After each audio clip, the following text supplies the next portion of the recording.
ಕನ್ನಡ. ಹುಟ್ಟಿದರೆ ಕನ್ನಡ ನಾಡ ಮುಟ್ಟಕ್ಕೆ, ಬಿಟ್ಟಿದರೆ ಕನ್ನಡ ಮಣ್ಣ ಮೆಟ್ಟಗೆ. ಒಂದು ಜಟಕ ಮಂಡಿ, ಇದು ವಿಧಿಯೋಡಿಸುವ ಮಂಡಿ. ಬದುಕಿದು ಜಟಕ ಮಂಡಿ, ವಿಧಿ ಗುರಿ ತೋರಿಸುವ ಮಂಡಿ.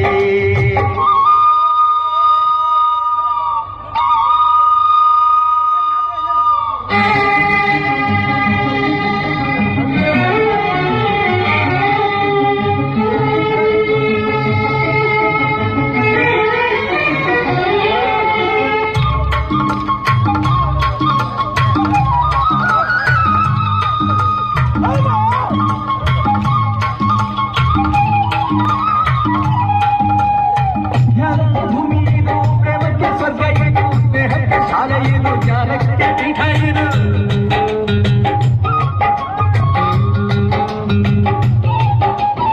ಕಾವ್ಯಕ್ಕೆ ಕಲ್ಪ ಇದು, ಶಿಲ್ಪಕ್ಕೆ ಕಲ್ಪ ಇದು, ನಾಟ್ಯಕ್ಕೆ ನಾಡಿ ಇದು, ನಾನಾಂತರಂಗವಿದು. ಕುವೆಂಪು ಬೆನ್ನೆಯಿಂದ, ಕಾರಂತ ಮಾಸ್ತಿಯಿಂದ ಕನ್ನಡಿ ಕನ್ನಡ. ಕನ್ನಡ ಹುಟ್ಟಿದರೆ ಕನ್ನಡ ನಾಡ ಮುಟ್ಟತ್ತೆ, ಬಿಟ್ಟಿದರೆ ಕನ್ನಡ ಮಣ್ಣ ಮುಟ್ಟತ್ತೆ.